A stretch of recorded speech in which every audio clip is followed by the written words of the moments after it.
Hello everyone, we've learned increment and decrement, and I want to mention that they are often used together with loops and arrays. Since we don't know loops or arrays yet, we won't really see their more convenient and practical use in exercises at this stage. For now, we're simply practicing how these operators work and how to use them correctly. So once again, I've prepared 3 simple exercises for you to practice with them.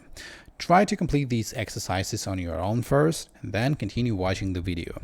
Exercise 1. You're developing a simple system for counting museum visitors. The user enters the current number of visitors. After that, 3 more people enter the museum one by one. After each new visitor enters, increase the value of the variable using the increment operator ++ and print the new number of visitors. I ask the user to enter a number of visitors, create a variable, and then the user enters the value. After that, I start increasing it. According to the task, we need to increase the value 3 times. So first, I increment it by 1 here and print it to the screen. For example, if the user enters 5, we increase it to 6, so we'll see 6 here. Then we increase it by 1 again, and we'll see 7. Then we increment it 1 more time, and here we'll see 8. Let's run the program and take a look.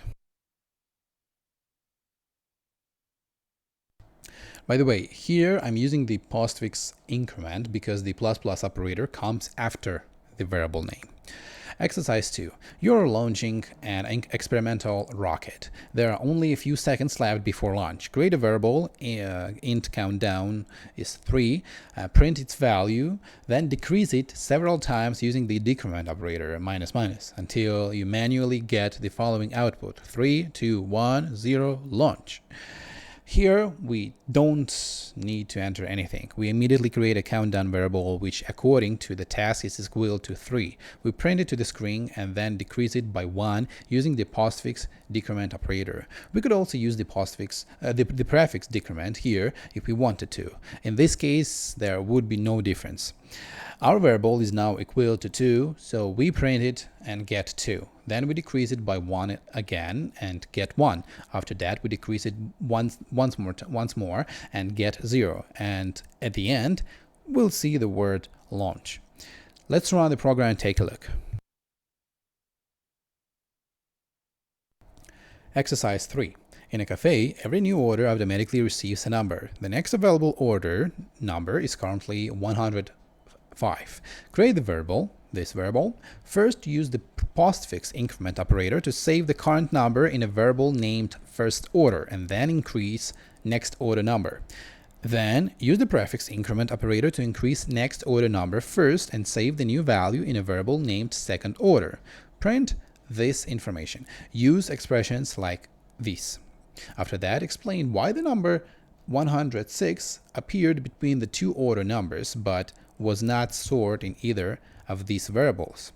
Here, I first create a variable called next order number, which is equal to 105, because that value is specified in the task. Then I insert the code from the task, and we need to understand how it works. For example, what value will be stored in first order? Let's look at the expression on the right side of the assignment operator. We see next order number ++, which means we're using the postfix form of the increment operator. How does the postfix form work? First, we get the current value, and only after that do we increase it. The original value was 105, so that is the value that gets stored in first order. After that, next order number is increased by 1 and becomes 106. So after this line, first order is 105, while next order number is 106. In the second line, we use the prefix form. It works the other way around. First the value is increased, and only then do we get it. At this point, next order number is already 106 because of the previous line, so we increase it first and get 107. That same value is assigned to second order. As a result, first order is 105, second order is 107, and next order number is also 107. Let's run the program and see if I'm right. That's it for this lesson. Thank you for watching. Also keep practicing with the exercises. I'll see you in the next lesson. Bye everyone.